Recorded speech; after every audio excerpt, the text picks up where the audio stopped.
I'd like to cover all the rest of the topics in this section so that we can go to the next topic next week. So the next one is called percentage composition. Okay.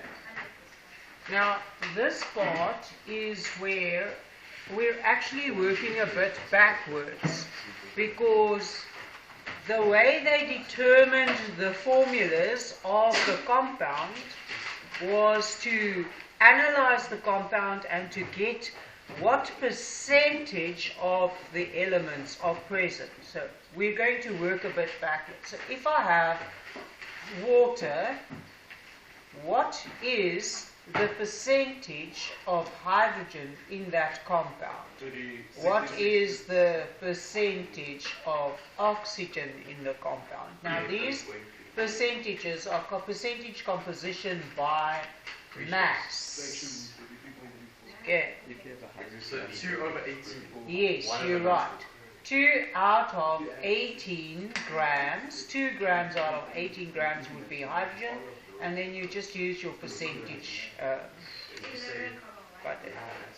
11,11% Okay, and the percentage oxygen you can say is 16 out of 18%, or you could say it is 100 morning minus 11,11.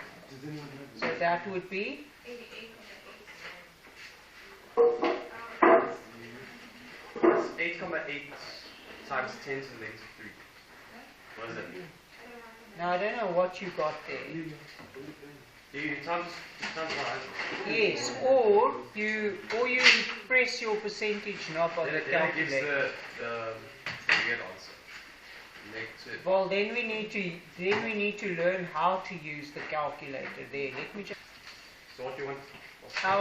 Our next example says calculate the percentage composition by mass of caffeine. Now, caffeine is the energy. Caffeine. Why are you saying caffeine? Maybe just because I don't know how to pronounce it properly. Man doesn't have it.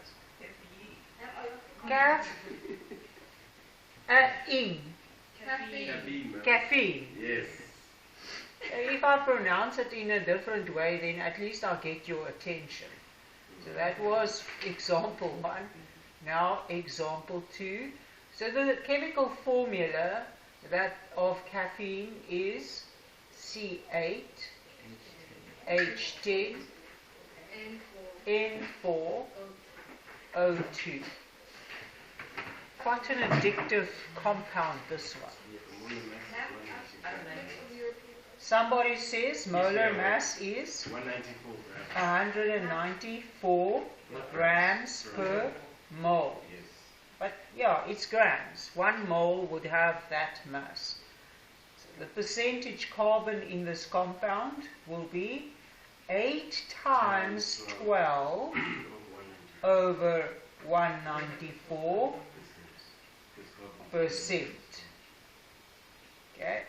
And we discovered that on the Casio, if you say, what is 8 times 12? 8 times 12. No, it's not. That's 12 times 12. 8 times 12 is 96. So if you'd say 96 divided by 194 and then shift percentage, you get the 49,498%. Now these percentages are all rounded. I need to reshuffle my setup with my Casio to line, so it's 2. Okay. The percentage hydrogen in this compound would be 10 over 194%. So it's so if you ask us in the test, we have to give you all of divided by 194.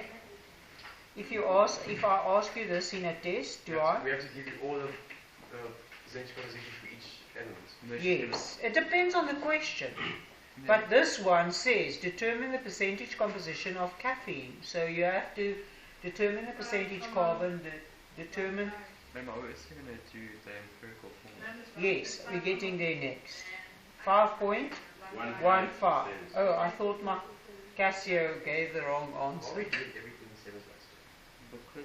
Because Because this is only the beginning. This is only Percentage nitrogen, 4 times 14 over 190. 4 times 14 over 194%. What do we get? 28,87%.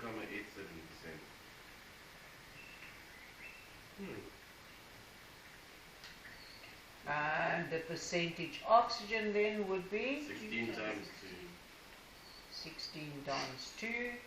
Oops. 2. 16,49%.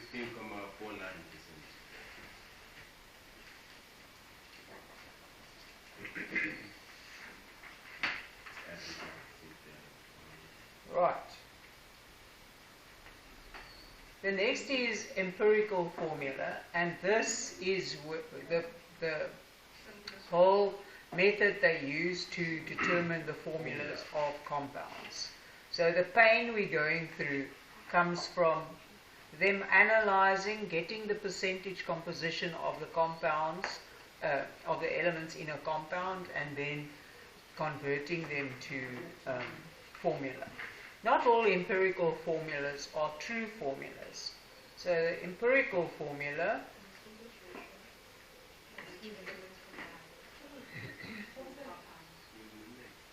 gives us the simplest ratio in which the atoms combine. And I've just done this yesterday with the grade 9s, or in this past week with the grade 9s. Not empirical formula, but getting the ratio between the elements in a compound. Okay?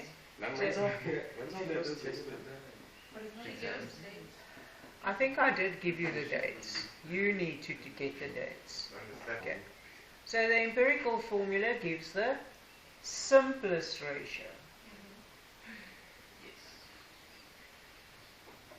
So water's empirical formula is H2O. The simplest ratio is 2 to 1. But it's also the true formula. Yes.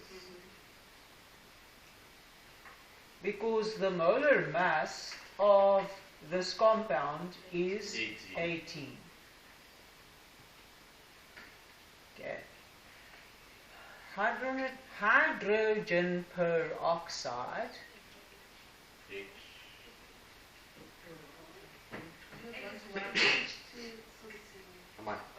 is 1 to 1. So it means 1 hydrogen to 1 oxygen. But that's not the true formula of the compound.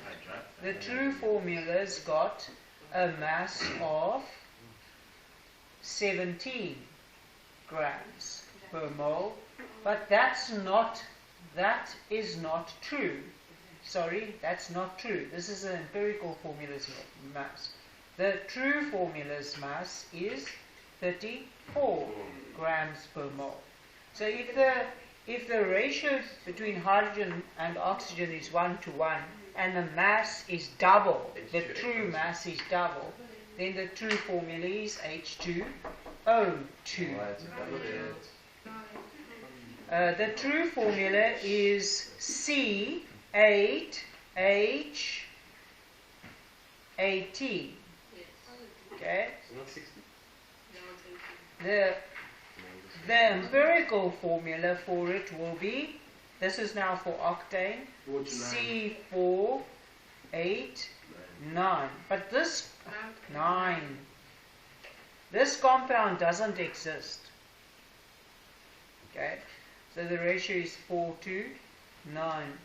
The ethane is C2H6. So what is the simplest ratio in which they combine? 1, 2, 3. So it's CH3. But that thing doesn't exist. It's just giving us the, it just gives us the empirical formula. Are you ready to roll to the next one? No. So our example, first example says, and compound contains 52.2% carbon and 13% hydrogen and 34.8% oxygen. Determine the empirical formula. If there's method and structure in your calculations, it's not too difficult. So what we do is we write C, H and O. Now the big question is always, Ma'am, aren't these things diatomic? Yes, they are when they are not in a compound. But here they are in a compound, so we use C, H and O to represent the hydrogen. The percentages should add up to 100. So I can change the percentages to grams. Okay, so the percentages are changed to the mass in grams. So it's 52.2 grams for every 13 grams for every 34.8 grams. Okay. Now we can work with mass ratios, but mass ratios doesn't help us to get formulas. We need the mole. We need the mole ratio between the atoms. This is also something that I've just done with the grade 9s now. Getting the ratio between the atoms and the mass ratio. So that's why we do it. So the mole would be calculated by taking this mass, dividing it by the molar mass. If you've written the equation once in this calculation, it's fine. But they do give a mark for using the equation. So please write the equation once. So it's 52.2 divided by 12. This one is 13 divided by 13. 13 divided by 1. So that will give us 13 mole. And this one, 34.8 divided by 16. 2,175 moles. What did this one give us? 4.35. 4,35 moles. It's 2,175. Now we can't write the formula by using these decimals, so we need to get a way to try and get them to integers or whole numbers. So the mathematical trick is to divide by the smallest. So here we divide by 2.175, divide by 2.175, divide by 2.175. And you might still get decimals, yes. Round it off or round it up. So what is this? 2. 2 was the answer 2. And 5,98 something. Okay? And this one is 1. So this 5,98 I can round to 6. So the ratio, the mole ratio, is 2 to 6 to 1. So the empirical formula is C2H6O. Is that a real thing? Let's see, with my knowledge of chemistry, let's see if this could be a real thing. If we've got 2 carbons, we've got an ethane or something like that. So 2 carbons and 6 hydrogens. 6 hydrogens. 1, 2, 3, 4, 5, 6. But the oxygen needs to fit in somewhere. Isn't it going to be So the oxygen will be joined to the, yes, you're just running. The oxygen will be joined to the carbon and the hydrogen can join to the oxygen. So this is ethanol.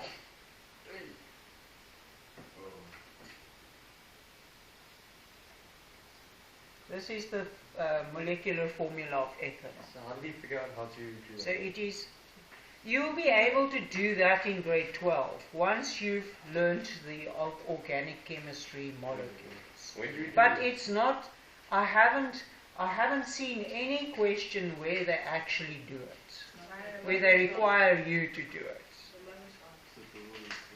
But quite a number of them are common. When do we start redox reactions? Right, our second example, they say styrene is a compound used in the manufacturing of plastic cups. It contains 92.3% carbon and 7.7% hydrogen. So carbon to hydrogen, 92.3% changes to 92.3 grams in our method of solving this problem, and 7.7% changes to 7.7 grams. Okay, so you know the procedure then. We change it to mole by using mass over molar mass. So this we divide by 12, that we divide by 1. So this becomes 7,69. and this becomes 7.7. So it's the same. So we divide, the ratio is 1 to 1. So for every 1 carbon, there is 1 hydrogen. So why do they give us? So now they give us the molar mass. The molar mass of styrene in reality is 104 grams. Yeah. Okay, per mole. So what is this thing's molar mass? What is this thing's That's 13. molar mass? 12 and 1. 1 plus 12. So it's So- 13. 104 divided by Okay? So what's the ratio between 13 and 104? times 1 to 8. 8. So the true formula, if you've got your empirical formula as CH, the true formula is C8H8. C. No, wait a moment. This is the mass of the empirical formula. And that is the mass of the true formula. So the true formula is 8 true is C8, 8 H8. times bigger than the empirical formula. So it's C8H8.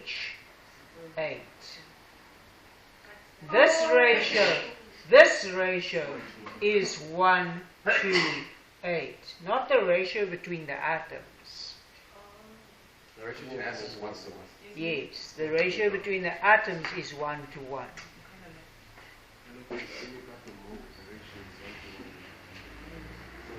So then what do we write? CH, if you ask for the... Because the They're ratio is asking 1 to for 1. determine the empirical formula and the molecular formula of the styrene. So you have to use this. You have to write that. You have to get this, get the ratio between the masses, 13 to 104. 13 to 104 is the empirical formula to the true formula. The empirical formula is in a ratio 1 to 8 to the true formula. So if the empirical formula is CH, then the true formula is C8H8, 8 times bigger.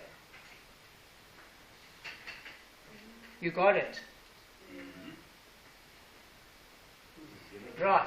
So the percentages are changed into mass ratios is 39.9 grams to 6.7 grams to morning 53.4 grams of oxygen, and the mass ratio must be, are you well?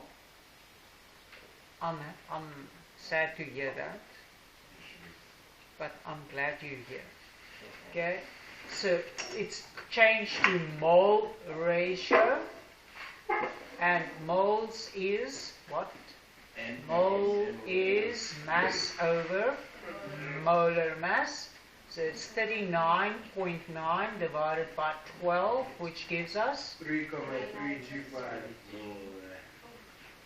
and it's 6.7 divided by 1, which is 6.7, and it's 53.4 divided by 16, which gives us 3,379. and then we need to divide by the smallest, 3,325, which gives us 1, 3,325, which gives us 2,02, and 1. 3,325. 1,00, so it's 1. Okay. So the ratio is 1 to 2 to 1. So the empirical formula will be CH2O. But that thing doesn't exist. So they ask us to calculate the molecular formula of acetic acid if the molar mass is 60.06 grams. So the molar mass is 60.06 grams per mole, but this thing's molar mass is not. The molar mass of this is 30. yes, 12 plus 2 plus 16 is 30. So times by 30. Divide by 2. So the ratio between these molar masses will be 1 to 2. So the molecular formula for ethanoic acid and acetic acid is the same thing, is C2H4O. And sorry, yes, 2.